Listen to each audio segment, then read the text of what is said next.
মানব পাচার ও অভিবাসী চোরাচালান দমনে নতুন আইন কার্যকর ভূমিকা রাখবে বলে জানিয়েছেন স্বরাষ্ট্রমন্ত্রী সালাউদ্দিন আহমেদ। রাজধানীর হোটেল ইন্টারকন্টিনেন্টালে মানব পাচার ও অভিবাসী চোরাচালান প্রতিরোধ ও দমন আইন 2026 বিষয়ক জাতীয় অবহিতকরণ সভায় তিনি কথা বলেন।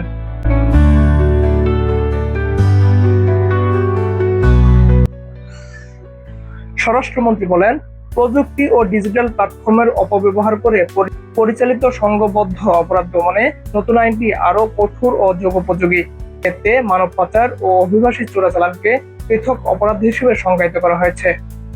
পাশাপাশি তদন্ত ও বিচার প্রক্রিয়া শক্তিশালী করা, ভুক্তভোগী ও সাক্ষীদের সুরক্ষা নিশ্চিত করা এবং আন্তর্জাতিক সহযোগিতা বাড়ানোর বিধান রাখা হয়েছে।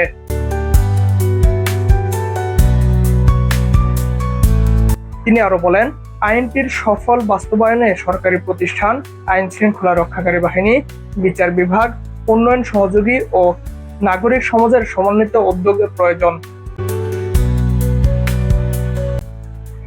অনুষ্ঠানে পররাষ্ট্র সচিব, বাংলাদেশে নিযুক্ত ব্রিটিশ হাই কমিশনার, মার্কিন রাষ্ট্রদূত, পুলিশের মহাপরিদর্শক সহ বিভিন্ন সংস্থার ঊর্ধ্বতন কর্মকর্তারা অংশ নেন। সভায় নতুন আইন বাস্তবায়নের কৌশল এবং মানব পাচার ও অভিবাসী চোরাচালান প্রতিরোধে জাতীয় ও আন্তর্জাতিক সহযোগিতা জোরদারের উপর গুরুত্ব দেওয়া হয়। Desk report, metro news.